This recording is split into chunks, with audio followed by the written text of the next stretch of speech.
I sat quietly at our old oak dining table, watching steam curl lazily from my coffee mug. The morning light spilled through the kitchen window, casting a golden hue on the worn wooden surface. It should have been a peaceful beginning to the day, but instead, the room felt like it was shrinking with tension. My husband, Daniel, paced relentlessly across the creaky floorboards, each step filled with a barely contained fury. The argument from the night before lingered like smoke-heavy, choking, inescapable. His sister, Brianna, had once again begged for financial help. It wasn't new, and deep down, I knew it wouldn't be the last time. She'd asked to borrow my credit card, claiming it was for an emergency, though her emergencies usually meant expensive shoes or spa days. When I refused, it sparked a wildfire in Daniel. I took a sip of my coffee. The bitterness on my tongue mirrored the bitterness in the air. His pacing made me anxious, but I did my best to keep my composure.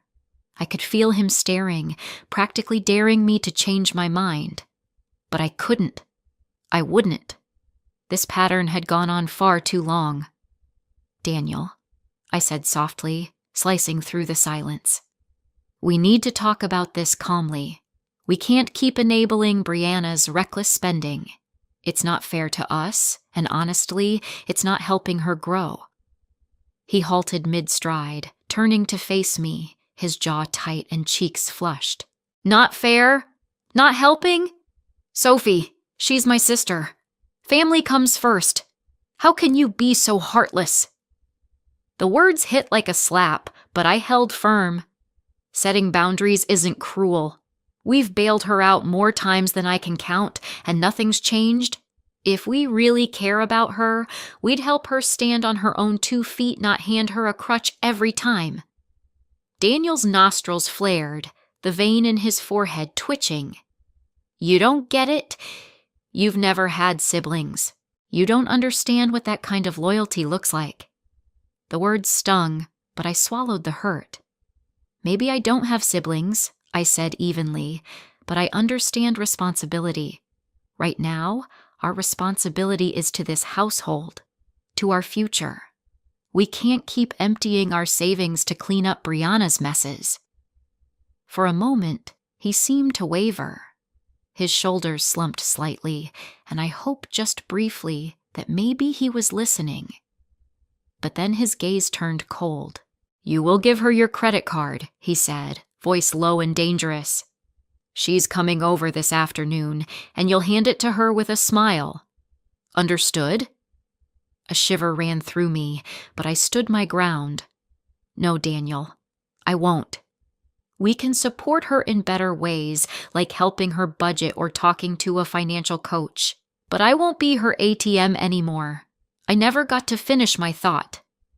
Without warning, Daniel snatched his coffee mug off the counter and hurled it at me. Time seemed to freeze. I watched the stream of coffee arc through the air, and then, in a flash, the scalding liquid splashed across my cheek, my neck, soaking my blouse. The pain was instant, sharp, and burning. I cried out, reeling from the shock. The mug shattered on the linoleum, ceramic shards skittering across the floor like jagged confetti. I raised my hands to my face, feeling the heat of the burn as my skin throbbed. Daniel's voice boomed through the kitchen. "You'll regret this. Brianna's coming, and you will give her that damn card or get out." His words struck deeper than the coffee. They were venom-vicious, hateful. I stared at him in disbelief, trying to process the man before me, the man I had once loved so deeply. Now, all I saw was rage and entitlement. Trembling, I reached for a kitchen towel and pressed it gently to my face. The sting of the coffee couldn't compare to the ache blooming in my chest. And then he stormed out, slamming the door behind him so hard that the framed photos on the wall rattled and tilted askew. For a long moment, I sat there, frozen, surrounded by the chaos coffee splattered across the table, broken ceramic glinting in the light, a small puddle forming on the floor. The same floor where Wed once danced barefoot on a lazy Sunday morning. Now it was just wreckage. Morning light spilled across the kitchen, illuminating the chaos left in Daniel's wake. The shattered ceramic on the floor glinted like the fractured pieces of our marriage, scattered and sharp. As the pain in my cheek began to dull to a throb, a deeper ache started to stir a truth that had long been buried beneath excuses and denial. This house, once our shared haven, had become a battleground. It no longer felt like home. The warmth we had poured into every corner had been replaced by tension, resentment, and control.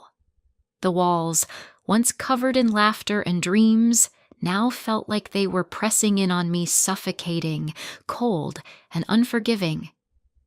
I stood up slowly, my blouse clinging to my damp skin, the scent of burnt coffee sharp in the air. I glanced around the kitchen, and memories began to flood in, painting these walls with Daniel, the two of us laughing until we were covered in more paint than the walls themselves. Our first Thanksgiving. The turkey burned beyond recognition, but we still managed to laugh over store-bought pies. The countless mornings spent sipping coffee right here, talking about building a life together. Those memories were still here, but they felt contaminated. The love I thought we shared had curdled into something unrecognizable.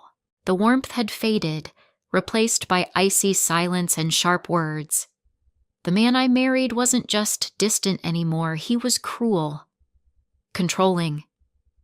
I walked to the bathroom, wincing as I caught a glimpse of myself in the mirror. My cheek was flushed, already beginning to bruise, a painful reminder of what had just happened. I gently dabbed at the skin, applying a cool cloth and trying to soothe the stinging burn. But no amount of water could cleanse the moment. I stared at my reflection and wondered how had we ended up here. When had Daniel's love for his sister turned into this dangerous fixation? And when did I become the enemy in my own marriage? I could still hear his voice ringing in my ears. Get the hell out.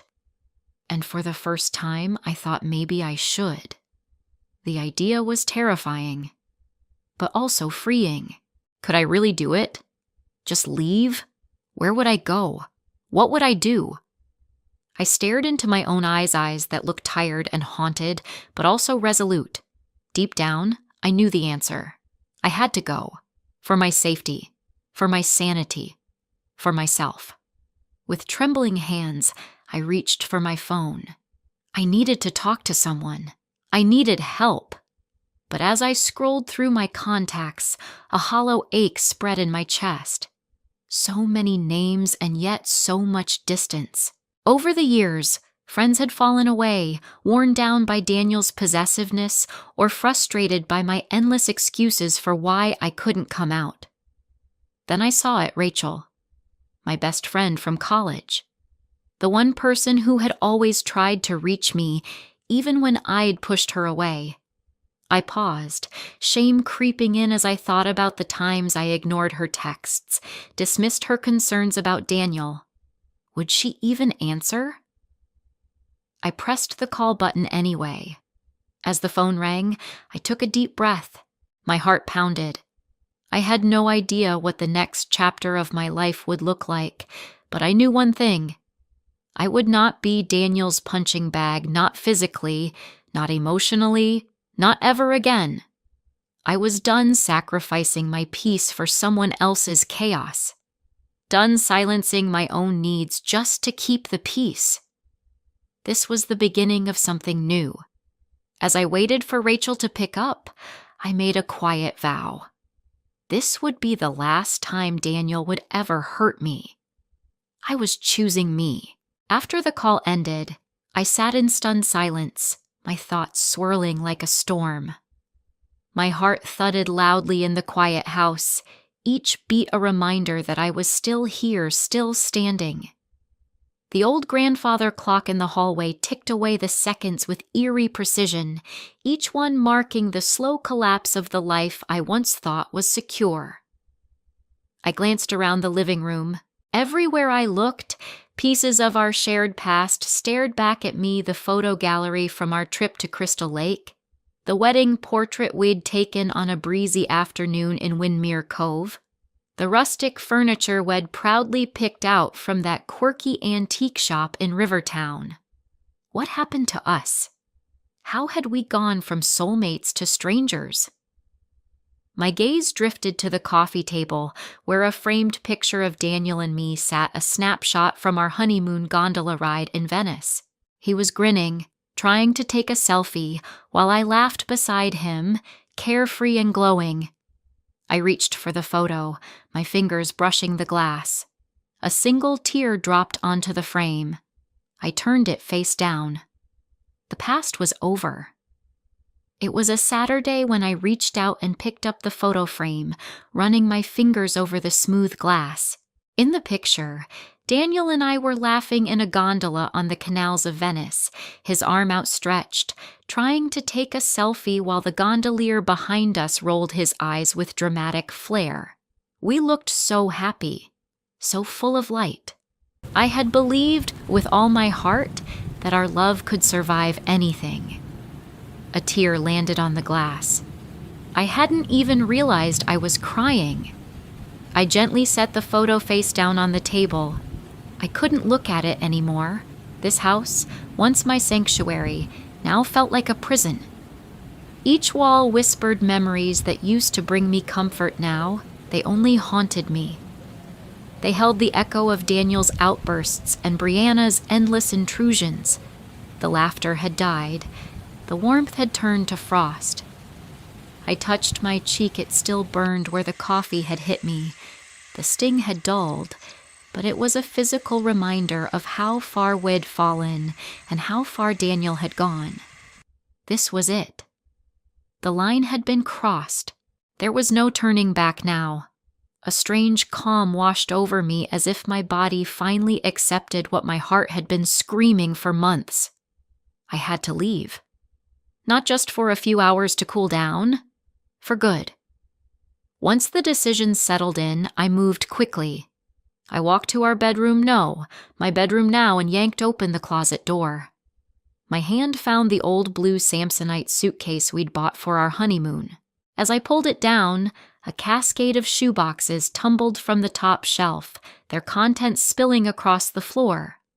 I knelt to clean up the mess, and my hand landed on a small velvet box.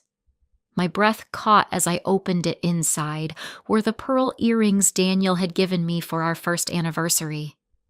He had saved for months to buy them, I remembered. He was so proud that day. For a fleeting second, I considered leaving them behind, but then I shook my head. No, they were mine. He didn't get to keep any part of me anymore. I tossed the box into my suitcase and began throwing in clothes, essentials, whatever I could manage.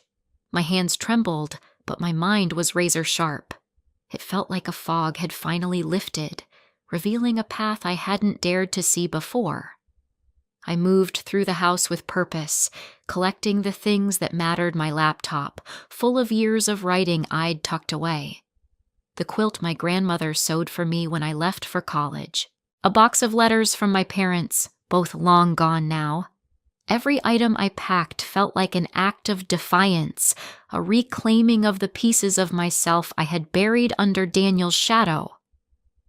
In the kitchen, I hesitated before reaching for the high cabinet above the fridge. Tucked behind old cookbooks was a small lockbox. I pulled it down, heart pounding, and entered the combination: my mother's birthday. Inside was the emergency cash I'd hidden away little by little over the years. Not much, but enough to get me started. As I stuffed the money into my purse, I caught sight of my reflection in the microwave door. The woman staring back at me looked both familiar and foreign. Her eyes were red and swollen, and a bruise had begun to form on her cheek, but behind all that, there was something else: determination. For years, I had explained away Daniel's behavior. He's just stressed. It's work. It's family. It'll pass. I told myself if I loved him enough, supported him enough, he'd go back to the man I married. But now I knew that man never truly existed. He was a character I'd created in my head, a fantasy built on hope and longing, not reality. I moved to the study, opening the filing cabinet and pulling out everything I'd need. My birth certificate, my social security card, important records. As I flipped through the folders, I found our marriage certificate. I stared at it for a moment. I remembered standing at that altar, full of conviction and love, surrounded by people who believed in us, who believed in him. How hollow those vows felt now. On impulse, I grabbed a pen from the drawer and drew a thick black line through our names. It wasn't legal, but it was symbolic. A statement. A release. This marriage was over, and I was taking my name back. I packed the last of my things into the trunk of my car. I stood for a moment at the edge of the driveway, staring at the house we had shared for 6 years. 6 years of compromises, of slowly giving up pieces of myself, my dreams, my friendships, even my voice, but not anymore. I thought about leaving a note, something to explain why I was going. But what was left to say? Daniel made his choice when he threw that coffee mug.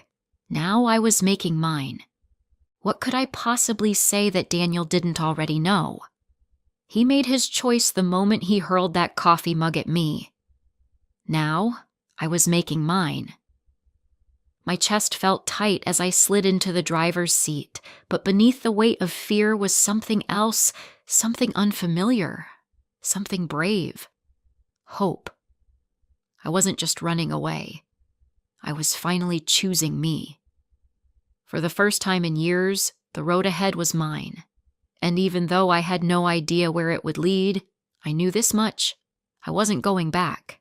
I turned the key in the ignition. The engine hummed to life, but in my head, Daniel's voice still echoed. Brianna is coming by later. The audacity. In Daniel's world, my sacrifices were just a given my comfort, my safety, even my financial freedom. They were all expected offerings on the altar of his ego and his sister's whims. Well, he was in for a surprise when Brianna showed up to an empty house. Driving away felt surreal. As I passed the familiar tree-lined streets of Maple Hollow, it was like leaving behind a character I used to play. The version of me who stayed quiet, who gave in, who lost herself. I didn't know where I was headed. I just knew I had to keep driving. The fear crept in slowly. Where would I stay? How would I support myself? How does someone start over at 35? The unknown was terrifying, but not as terrifying as going back to him. After nearly an hour of aimless driving, I knew I needed a plan. I spotted a little roadside diner and pulled into the lot. The kind of place Daniel would have scoffed at. Too lowbrow for his taste. Inside, the warm scent of bacon and freshly brewed coffee wrapped around me like a blanket. For the first time all day, I realized I was hungry. I slid into a booth and ordered a coffee. The waitress smiled without judgment, just kindness, and it nearly broke me. I pulled out my phone, the screen a blur of names that once meant something. And then, one stood out. Rachel. We hadn't spoken much in the past year, but she had always been there, even when I pushed her away, even when I made excuses for Daniel. My finger hovered over her name as doubt clouded my mind. What if she was done with me? What if she thought I was being dramatic? But then I remembered Daniel's twisted face, the sound of the mug crashing to the floor, the burn on my skin, and I knew. I had to try. I hit call and held my breath. On the third ring, her voice answered warm, familiar, and filled with concern. Sophie? Is everything okay? And that's when I broke. The tears poured out as I told her everything, the argument, the coffee, my frantic escape. She didn't interrupt, just murmured gentle words of support and outrage as I unraveled years of silence. When I finally fell quiet, Rachel said softly, "Sophie, I'm so sorry, but I'm so proud of you. You did the right thing." Her words were like a balm on the open wound that had become my soul. I had doubted myself for so long, questioned my feelings, rationalized Daniel's actions. But now, someone I trusted had seen it clearly. I wasn't crazy. I wasn't weak. I was finally free. As we talked, a plan began to take shape. Rachel told me she knew a lawyer, someone who specialized in helping women leave abusive situations. She'd call her first thing in the morning. In the meantime, she insisted I come stay with her. "But Rachel," I said, hesitating, "you have 2 little ones. I don't want to impose—" "Nonsense," she replied firmly. "Your family, and Emma and Josh will be thrilled to see their Aunt Sophie." By the time I hung up, the weight that had been crushing me for years felt just a little bit lighter. I wasn't alone anymore. I had a lifeline. I left a generous tip for the kind waitress and walked back to my car. As I typed Rachel's address into my GPS, a strange cocktail of emotions swirled in my chest: grief, fear, relief, and something else, excitement. This wasn't the end. This was a beginning. As I pulled up outside Rachel's home, a modest 2-story house with white shutters and flower beds bursting with color, my heart started to pound. What if her husband didn't want me there? What if she changed her mind? But before I could spiral any further, the front door flew open. Rachel came rushing down the steps, her wild red curls bouncing in the evening breeze. She looked exactly as I remembered, open, full of warmth and real. Without a word, she threw her arms around me. "Oh, Sophie," she whispered into my hair. "I'm so glad you're here." And for the first time in what felt like forever, I let myself believe it. I was safe. Rachel's green eyes were full of warmth as she pulled me into a tight hug without hesitation. "Oh, Sophie," she murmured, her voice thick with emotion. "I'm so glad you're here." Something inside me cracked. Everything I'd been holding in fear, sorrow, rage, came rushing out all at once. I sobbed into Rachel's shoulder, years of repressed emotions finally spilling free. She just held me, gently rubbing circles on my back. "It's okay," she whispered. "You're safe now. We've got you." When I finally pulled away, still wiping at my face, I noticed a man standing in the doorway, tall, kind-eyed, with a calm presence. "Welcome, Sophie," he said simply, offering a gentle nod. "Come on in." "I've got some coffee going." That was Mark, Rachel's husband. He wasn't flashy or loud, but his quiet support spoke volumes. Inside, their home radiated a lived-in, comforting kind of chaos, the kind that comes from having young children. Toys were scattered across the floor, the walls covered in vibrant kid-made art. It couldn't have been more different from the cold, curated perfection Daniel insisted on. We settled in the kitchen with steaming mugs of coffee.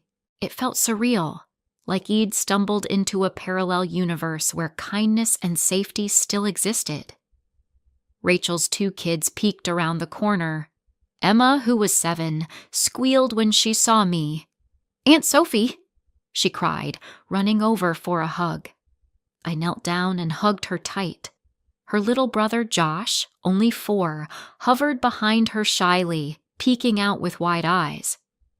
"Are you staying with us?" Emma asked excitedly.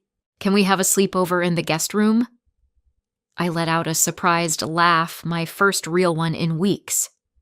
"Not tonight, sweetie," I said, brushing a strand of hair behind her ear. "But maybe soon, okay?" Mark gently ushered the kids into the living room to give us privacy. I turned back to Rachel, my throat tight. "Thank you," I whispered. "I don't know what I would have done without you." She reached across the table, squeezing my hand. "That's what friends are for. Now let's figure out what comes next." For the next few hours we talked. Really talked. I shared everything, how my relationship with Daniel had unraveled, how I'd stopped recognizing myself in the mirror. Rachel listened without judgment, her presence steady and unwavering. "I feel so stupid," I admitted at one point, staring into the dark swirl of my coffee. "I should have left a long time ago. How did I let it get this bad?" Rachel shook her head firmly. "You're not stupid. Abusers wear you down little by little. They twist things until you can't tell what's real. But you saw through it and you left. That's what matters." She was right. I wasn't powerless anymore. Rachel had already gone one step ahead. She'd made an appointment for me the next morning with her friend Natalie, a lawyer who specialized in helping women leave abusive situations. "She's amazing," Rachel said. "She'll walk you through the legal stuff and make sure you're protected." The word divorce sat heavy on my chest, but not in a bad way. More like a stone I could finally set down. For years, I'd cycled between hope and heartbreak, thinking things would change. But now I knew. It was time to break free. Suddenly, I remembered something.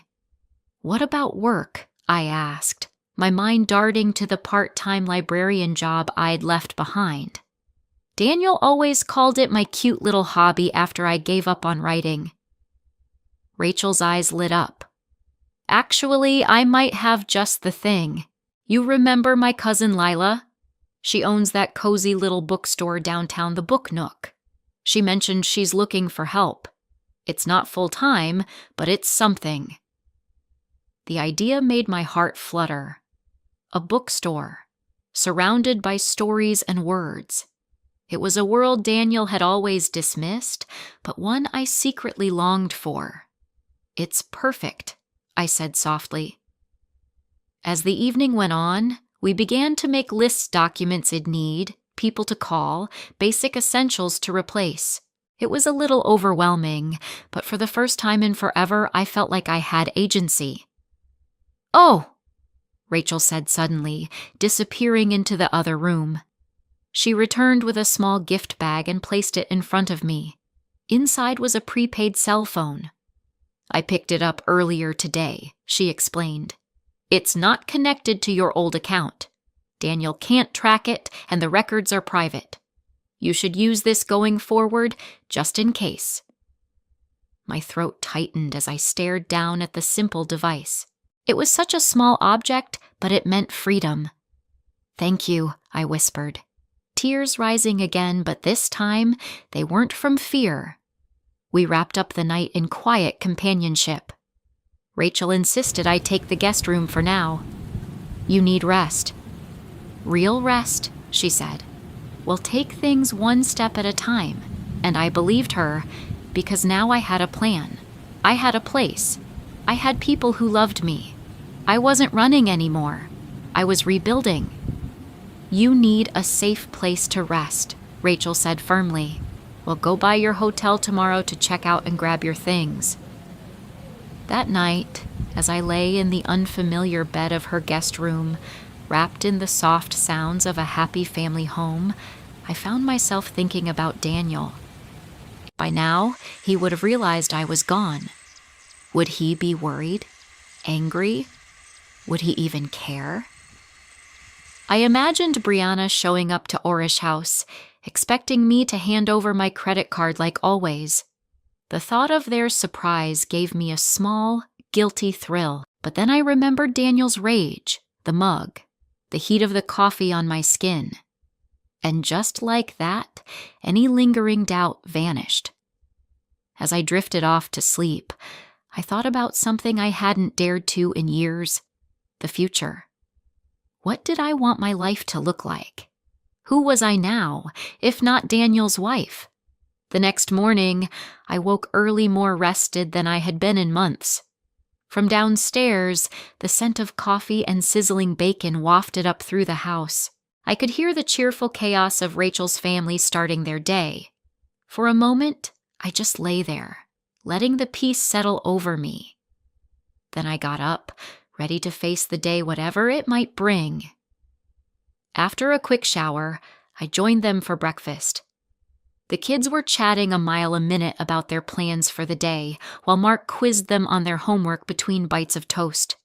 It was messy, loud, and full of love, and it made something ache inside me. This was what a real family looked like. Later that morning, Rachel and I got ready to leave for my meeting with Natalie, the lawyer. As we buckled into the car, nerves twisted in my stomach. I knew the road ahead wouldn't be easy. Daniel wasn't going to let go without a fight, and there were still so many unknowns. But when I looked at Rachel, who had dropped everything to stand beside me, I realized something deeply comforting. I wasn't alone. I had support, and for the first time in forever, I had hope. Before we pulled out of the driveway, I opened my new phone and stared at the screen. My fingers hovered over the keyboard. After a few deep breaths, I typed the message. I'm safe. I'm not coming back. Please don't try to contact me. My lawyer will be in touch. I stared at the words, my heart pounding. Was I doing the right thing? Should I give him one more chance? Then I remembered the rage in his eyes, the crash of the mug, the years of manipulation, of shrinking myself to keep the peace. No more. I pressed send. As Rachel started the car, she glanced at me with a smile. Ready? She asked.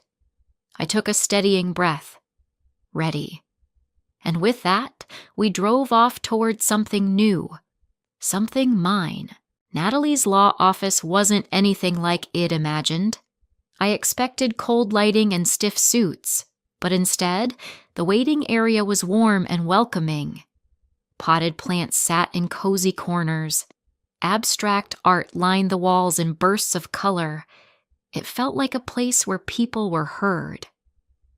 As Rachel and I waited, I found myself staring at one painting in particular, a swirl of blues and golds. I didn't understand it, but something about it held me. Then a gentle voice broke through my thoughts. Sophie? I looked up to see a woman in her mid-40s, dressed professionally but without pretense. Her eyes were kind, steady. Natalie. Come on in. As we stepped into her office, her eyes immediately flicked to the fading bruise on my cheek. Her expression softened. Rachel gave me a brief rundown. She said gently, but I'd like to hear everything from you, if that's okay. So I told her. For the next hour, I poured it all out. The years of silence, the slow unraveling, the financial control, the moment Daniel threw the mug. Natalie listened with unwavering focus. She took notes, occasionally nodding or asking questions, but mostly she listened. When I finally finished, she leaned back in her chair. Her voice was calm, but firm. What happened to you is not okay, Sophie. It's abuse, emotional, financial, and now physical. But you've taken the hardest step already. You left. Now, let's focus on how to protect you moving forward. We spent the next couple hours outlining a legal plan. We'd file for divorce immediately on grounds of irreconcilable differences and a record of abusive behavior. She explained how we could request a restraining order if needed, and even seek temporary support while I got back on my feet. As she spoke, I began to feel something strange. Not fear, not panic. Power. For the first time in years, I wasn't waiting for someone else to fix it. I was taking control, Natalie walked me through the steps of obtaining a restraining order, explaining how we might also petition for temporary alimony something to help me stabilize while I got back on my feet. Then I hesitated before asking the question that had been gnawing at me. What about the house? The home Daniel and I had shared for 6 years wasn't just bricks and furniture. It was where I had poured so much of myself into a life I thought we were building together. Natalie's eyes lit up with quiet strategy. Actually, she said, I might have an idea. Based on his recent behavior, we can petition for exclusive use of the house, at least temporarily. That could give you some leverage in the divorce negotiations. The thought of going back into that house made my stomach twist, but I understood the value. Still, there was something else bothering me. There's also his sister. Brianna, I added cautiously. She's been part of the problem for a long time.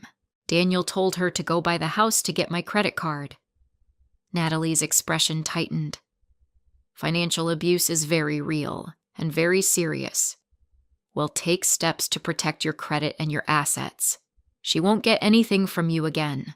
By the end of the meeting, I felt everything at once: uncertainty, fear, and something new: strength. Natalie had given me a roadmap I hadn't seen before, and for the first time, I wasn't walking this road alone. As we left her office, Natalie touched my arm gently. You're stronger than you think, Sophie. It won't be easy, but you've already done the hardest part, and you won't have to face the rest by yourself. Back at Rachel's house, we sat at the kitchen table reviewing everything Natalie had told us. Rachel had slipped into full planning mode, her natural teacher instincts kicking in. She tapped a pen rhythmically against a yellow notepad. Okay, she said, we need to collect all your key documents, change every password, and start documenting everything. Oh, and we should pick up some basics for you. New clothes, essentials. I nodded, overwhelmed but incredibly grateful. Rachel, I don't know how we'll ever repay you.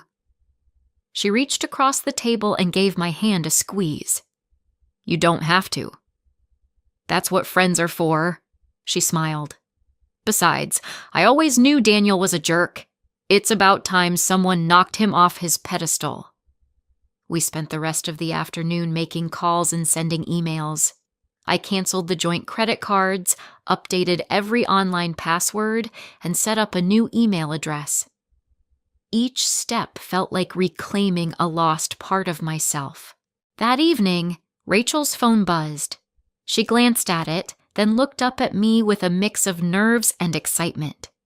It's Lila, she said, her cousin who ran the Book Nook. She wants to know if you can come in tomorrow for an interview. My heart jumped. Working in a bookstore had always been a dream Daniel deemed unrealistic. Now, that very dream stood at my doorstep. Yes, I said, the word coming out more confidently than I expected. Tell her I'd love to.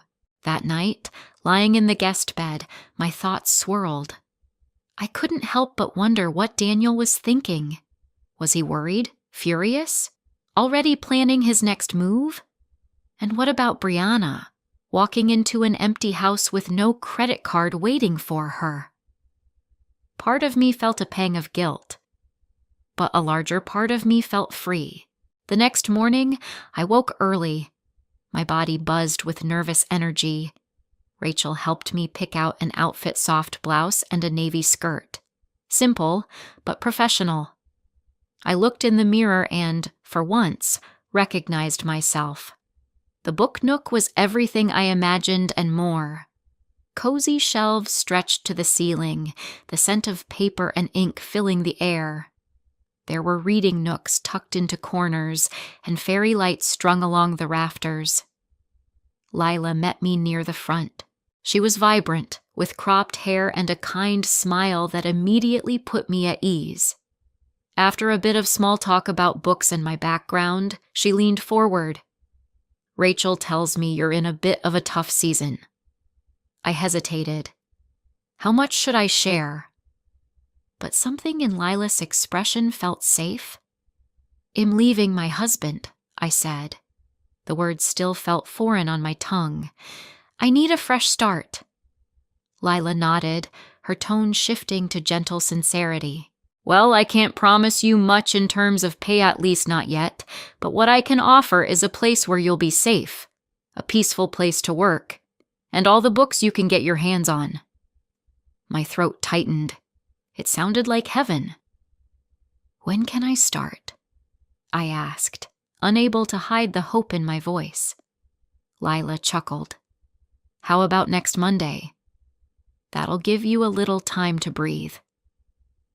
I left the store clutching the small welcome packet she handed me, a tremble of joy rippling through my chest. For the first time in a long, long while, something felt right. Clutching the Book Nook's new employee handbook to my chest, I felt a surge of something I hadn't felt in so long. Hope. For the first time in years, I was making decisions for myself, charting my own course, on my own terms. But my optimism was short-lived. When I returned to Rachel's house, I found her pacing in the kitchen, her brow tight with worry. "What's wrong?" I asked, my heart lurching. She hesitated, then silently handed me her phone. On the screen was a series of text messages from Daniel. My blood ran cold as I read the first one. "Where is she? I know you're hiding her. If she's not home by tonight, I'm coming to get her myself." The words blurred as the room spun around me. My knees weakened, but Rachel was there, steadying me and guiding me into a chair. "It's okay," she said firmly. "He doesn't know where you are, and we're not going to let him near you." But I knew Daniel. Once he latched onto an idea, he would not let go. The thought of him showing up at Rachel's door, her children inside, made me nauseous. "I should go," I said, my voice shaking. "I can't put you and your family at risk." Rachel shook her head with steel in her voice. "No way. We're in this together." Then a glint of resolve flashed in her eyes. "I have an idea." She picked up her phone and dialed. "Natalie, it's Rachel. We need your help. How fast can we get that restraining order?" As she explained the situation, I sat at the table, my mind racing. In just a few days, my entire life had changed, leaving Daniel, finding Rachel again, meeting Natalie, landing the interview at the bookstore. And now this. I couldn't let him pull me back in. A plan began to form in my mind. It wasn't perfect. It wasn't safe. In fact, it was probably a little cruel, but it was necessary. When Rachel hung up, I looked at her, breath steadying. "I have an idea," I said, "but I'm going to need your help." Her eyes widened as I explained. Slowly, a smile crept across her face. "Oh, Sophie," she said, a spark of pride in her voice. "I always knew you had it in you."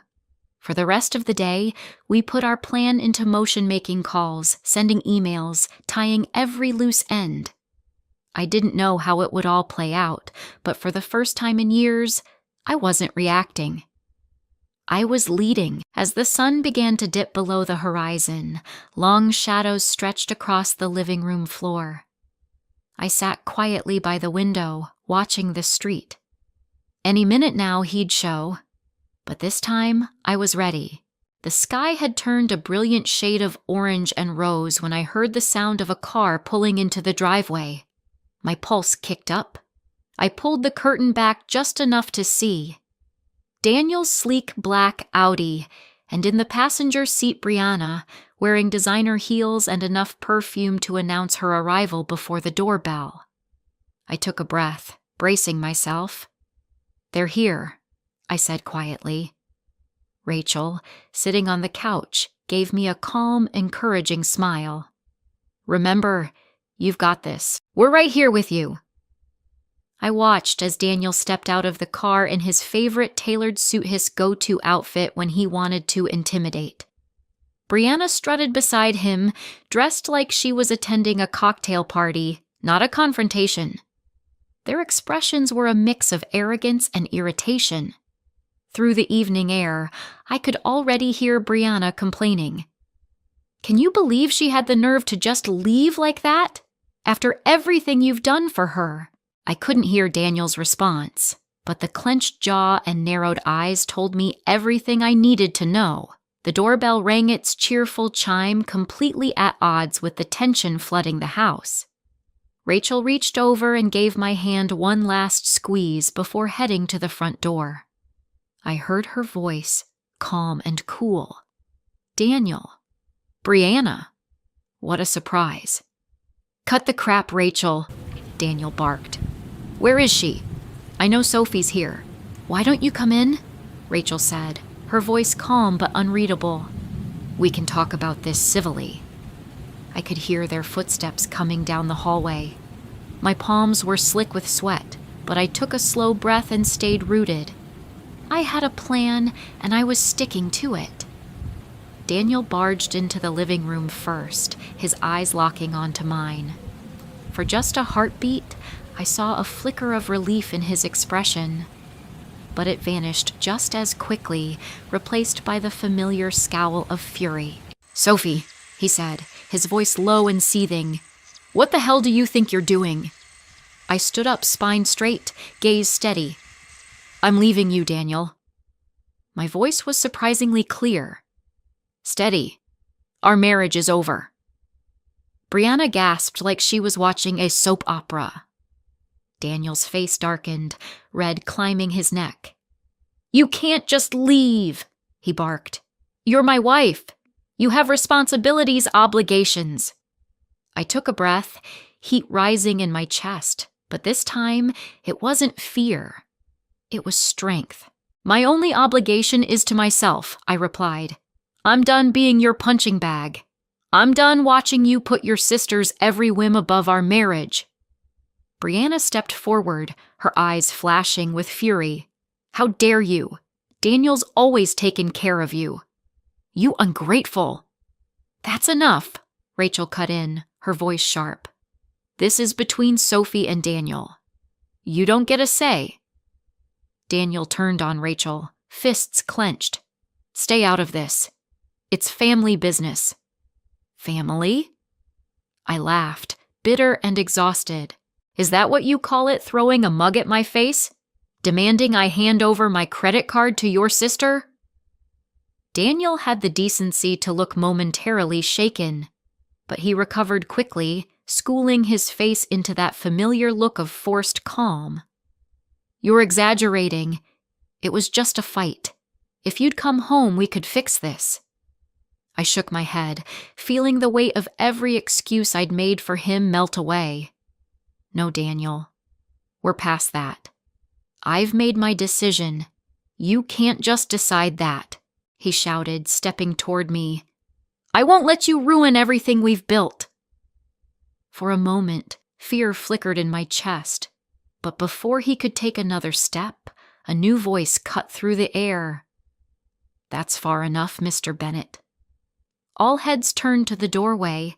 Standing there, calm and commanding in a pressed navy suit, was Mr. Alden, my lawyer. He looked every bit the part cool, professional, and immovable. Daniel's eyes narrowed. "Who the hell are you?" Alden stepped forward slowly, his voice deliberate. "I'm Sophie's attorney, and I'd advise you to take a step back from my client." The color drained from Daniel's face. "Attorney?" he sputtered, glancing at me. "Sophie, what is this?" I drew in a breath and looked him dead in the eye. It's exactly what it looks like. I'm filing for divorce. Brianna made a dramatic choking sound. "Divorce? You can't be serious. Daniel, do something." But Daniel was frozen, staring at Mr. Alden like he'd just been hit with a brick. Mr. Alden took advantage of the silence. "Ms. Taylor has retained my services to handle all legal proceedings moving forward. If you have anything further to say, it can be said through me." Daniel finally found his voice. "This is insane. You can't just decide to end a marriage without talking to me." Mr. Alden remained unbothered. "I believe throwing a scalding mug of coffee at her ended that conversation, Mr. Bennett." Daniel's face paled. That was an accident." "I didn't mean save it for the court," I cut in, my voice flat. "I'm done listening to your excuses." Brianna, who had been unusually quiet, suddenly snapped back to life. "What about me?" she shrieked. Daniel promised me. Mr. Alden turned toward her, voice steely. "Ms. Bennett, Sophie's finances are no longer your concern. Any informal arrangements you had with your brother do not extend to my client or her assets." Brianna's mouth opened, then closed. For once, she had nothing to say. Daniel, however, wasn't done. "You think you can just walk away?" he growled. "After everything I've done for you? Everything I've given you?" A fire ignited in my chest. I stepped forward, no longer afraid.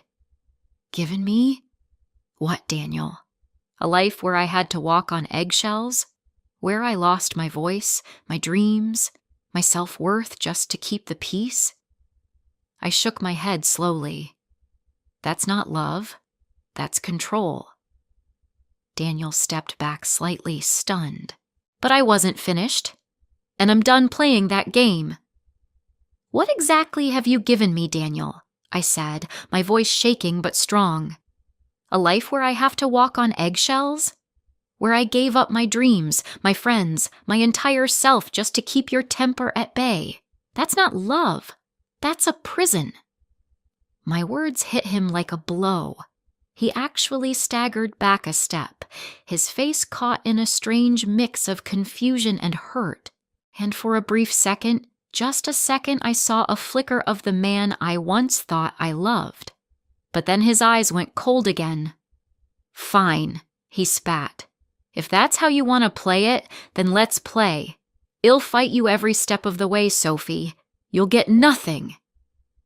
Before I could even respond, Mr. Alden stepped forward, his voice firm and calm as ever. "I wouldn't advise that course of action, Mr. Bennett. My client has substantial evidence of your abusive behavior. If you choose to take this to court, all of it will come to light." Daniel's face drained of color, then turned crimson with rage. He opened his mouth, but Mr. Alden didn't give him the chance. "I believe we're done here," he said. "I'll be in touch with the divorce papers. And until then, I strongly advise you not to contact Ms. Taylor directly." Daniel looked like he wanted to argue, but something in Mr. Alden's expression stopped him. Instead, he turned to me, eyes burning. "This isn't over," he hissed. I met his glare head-on. "Yes, Daniel!" "It is." With that, he stormed out, Brianna following behind him like a kicked puppy. The door slammed shut, shaking the walls. And just like that, it was over. My legs gave out, and I collapsed onto the couch. Rachel was beside me in an instant, wrapping her arms around me. "You did it," she whispered, her voice choked with emotion. "I'm so proud of you, Sophie." Mr. Alden cleared his throat, his tone softening. "You handled that incredibly well. It's not easy to stand up to someone like him, but you did, with courage and grace." I looked up at him, tears welling in my eyes. "Thank you. I couldn't have done any of this without you." He gave a small nod, the faintest smile tugging at the corners of his mouth. "This is only the beginning, but you've already taken the hardest step. We'll handle the rest together." As he gathered his things and left, I sat quietly, the silence of the house finally peaceful. The confrontation I'd been dreading for days, weeks, years was finally behind me. Rachel returned with a warm cup of tea and settled beside me on the couch. "How are you feeling?" she asked gently. I took a sip, the warmth soothing my frayed nerves. "Honestly, I'm not sure. Relieved, I think. Scared, but free." Rachel squeezed my hand. That's completely normal. It's a big change. But you're not alone in this. You never will be again. As the adrenaline faded, the weight of everything I'd been through began to settle into my bones. But with it came something else, a quiet, persistent spark of hope. For the first time in years, I wasn't surviving. I was rebuilding. The weeks that followed passed in a blur of paperwork, meetings, and emotional ups and downs. Each day brought a new challenge, but also small, precious victories. The first night I slept without waking from a nightmare. The first time I laughed, really laughed, without guilt. The first entire day I didn't think about Daniel at all. Rachel insisted I stay with her family until I got back on my feet. I protested, but she waved it off. That's what friends are for, she said. Besides, the kids love having you here. And it was true. Emma and Josh started calling me Aunt Sophie, pulling me into their games and stories. Their innocence, their joy, it was a balm to my battered spirit. And then there was the book nook. Working at the bookstore became my sanctuary. Lila, with her gentle humor and endless supply of tea, treated me like family. She always seemed to know when I needed a quiet moment or a kind word. There was something healing in the routine stacking books, helping customers, organizing displays, the smell of paper and ink, the soft shuffle of pages, the sense of stillness. It reminded me of who I used to be and who I still had the chance to become. Recommending books to customers, losing myself in the pages of a new story, those quiet, ordinary moments grounded me when the rest of my life still felt like shifting sand. About a month after I left Daniel, on a gray and rainy afternoon, I was restocking the fiction section when a familiar spine caught my eye. The Awakening by Kate Chopin. I remembered reading it back in college how deeply Edna Pontellier's story of self-discovery had resonated with me even then. On impulse, I pulled the copy from the shelf and began to flip through the pages. As I sank into Edna's words, something inside me stirred. Her quiet rebellion, her craving for independence, her refusal to lose herself in a life that didn't feel like her own, it all hit me harder than I'd expected. When I reached the line, I would give up the unessential. I would give my money. I would give my life for my children. But I wouldn't give myself tears spilled onto the pages. That's when Lila found me. I was sitting on the floor, book in hand, silently crying in the middle of the fiction aisle. She didn't say a word, just lowered herself beside me, handed me a tissue, and stayed there. When I could finally speak, I told her about the passage, about how I'd forgotten what it felt like to choose myself. She smiled softly and said, "You know, books have a funny way of finding us right when we need them. Maybe this is your awakening." Her words lingered in my heart long after I finished my shift. That night, lying in Rachel's guest bed, I found myself thinking about all the parts of me I'd given up during my marriage. My writing, my dreams of traveling, even silly things like my favorite breakfast or the music I used to love. All sacrificed in the name of keeping the peace, of becoming the woman Daniel wanted me to be. But I wasn't her anymore. The next morning, I woke up with a spark I hadn't felt in years.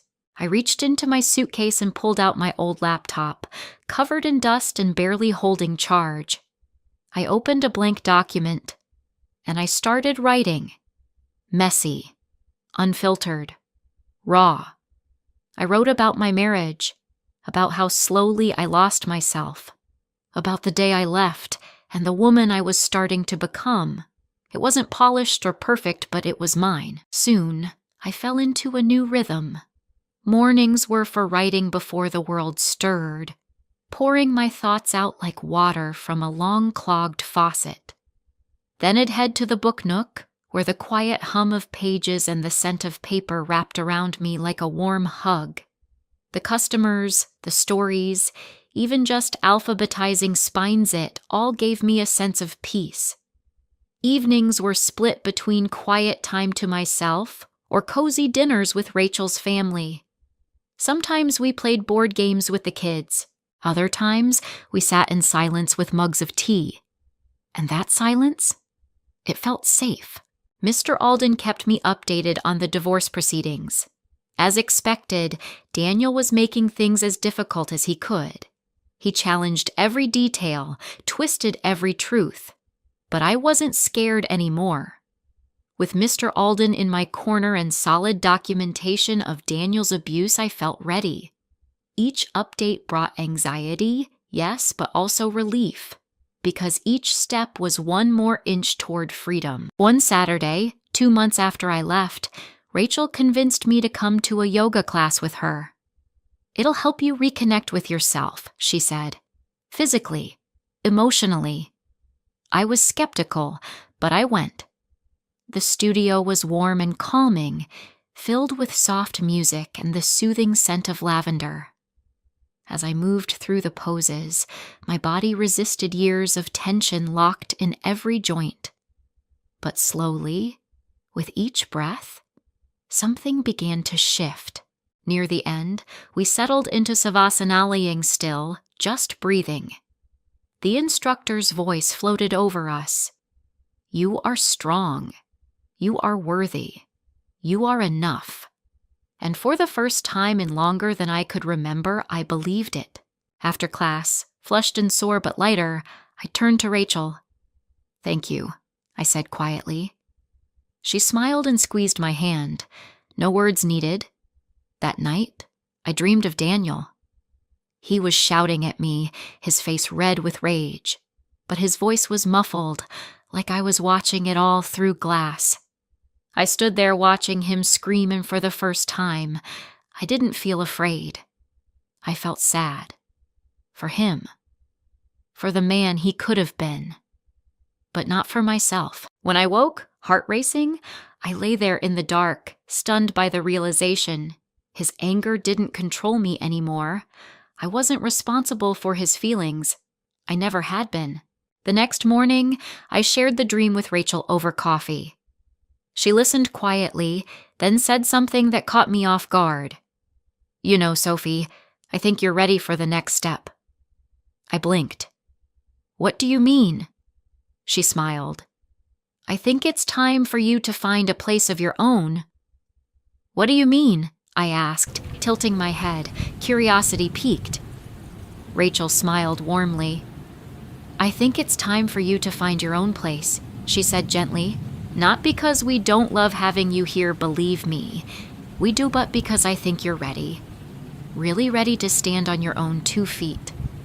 The idea thrilled and terrified me at the same time. Could I do it?